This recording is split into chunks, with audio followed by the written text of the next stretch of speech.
Can someone who knows more than me help me out with this one? So I've been using usaspending.gov to look into the USAID spending over the last 4 years, because cracking open the USAID scandal changes the game. It is the story right now.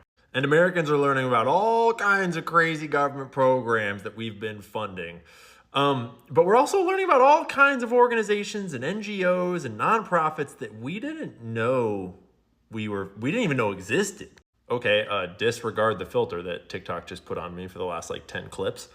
And in the data here, I noticed that when you sort it by the size of payment, the largest payment, $6 billion, is to Chemonics International Inc., and then Pfizer. But then there's more Chemonics International Inc., and then there's more Chemonics International Inc., then there's more Chemonics International Inc., then there's more Chemonics International Inc. and more Chemonics International Inc. And I'm hoping that some of you already know about Chemonics and can give us some leads and get the ball rolling of what the hell this is. When you dig into the sub-awards that they're giving out, it's basically all just transporting pharmaceutical products all around the world to all sorts of developing nations. Looks like it's mostly AIDS drugs, which is an insane amount of money.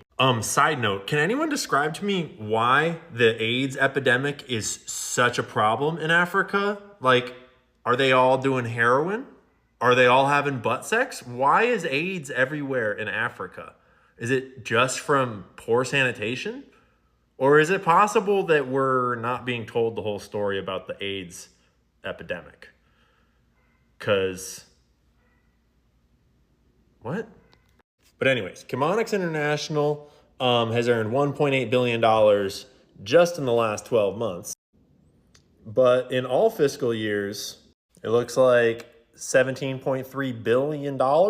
When you go to their website, their board of directors page no longer exists, which is kind of sus.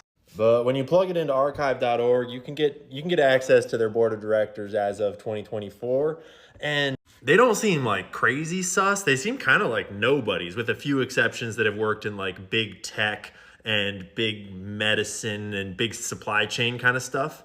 There is this dude, Gunjan, who has worked for Disney Plus and Amazon Fire TV and Prime Digital and Amazon Studios. And why is that experience relevant to international aid work delivering medicine? But anyways, Wikipedia says that Chemonics is the largest for-profit recipient of U.S. government foreign aid. As of 2019, the company has approximately 5,000 employees. The firm offers capacity building, communications, corporate social responsibility, knowledge management, performance management, and appraisal and program design services. What does any of that mean? Remember, the top receiver of U.S. aid funding. And they offer a hodgepodge of corporate gobbledygook that doesn't really say anything. Then when you start looking up the company and finding articles about them, you find articles like this one that state that, this is back in 2017, in the first quarter of 2017, only 7% of the health commodity shipments delivered through this program arrived at their destination on time and in full. Meaning that 93% of the shipments they sent in that quarter either arrived incomplete or did not arrive within the 21-day window allotted and agreed to by the buyer. The largest recipient of foreign aid from our tax dollars is a company you've never heard of. And when they're using that massive share of our tax dollars, only 7% of the shipments they're sending are making it to their destination. At the time, this was USAID's largest ever contract. And then there's this article. It starts off by talking about this power plant in Afghanistan that these two firms, Black and Veatch and Louis Berger Group, got a government contract through USAID to build. At least I presume it was through USAID. I don't know if that specific contract was. But then an earthquake or an avalanche happened, and it kind of messed the plant up, and they never finished it. And now it's producing 2% of the power it was intended to generate. So then the article goes on to explore a number of sort of aid misallocations of funds over the years. And it starts with Hillary Clinton's tenure at the State Department. The company CEO was indicted for siphoning money from USAID reconstruction contracts in Iraq and Afghanistan, because that's what USAID is for Hillary Clinton's friends to siphon money out into their own pockets. Louis Berger, the firm that built that messed up power plant, they're represented by John Podesta and his lobbying group. You might know our boy John from his appearance in scandals like Pizzagate. But then it goes on to talk about how Podesta was tasked to come up with these sustainable development goals for this Council of International Development Companies. And one of those companies is Chemonics. Chemonics is the one we started on, the one that's the largest recipient of USAID money there is. And they thrived during Clinton's tenure, nabbing more contracts during the Haiti reconstruction effort than any other company.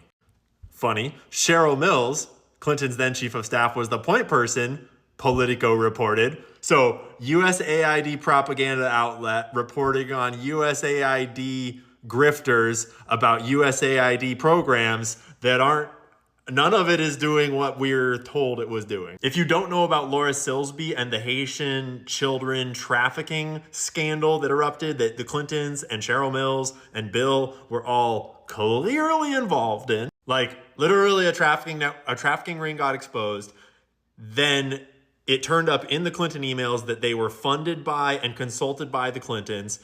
And then it turned up that the Clintons were protecting them. And then Bill Clinton got this position as the interim Haiti Recovery Commission chair, and he pardoned them and sent them home and covered it all up. It's a whole scandal.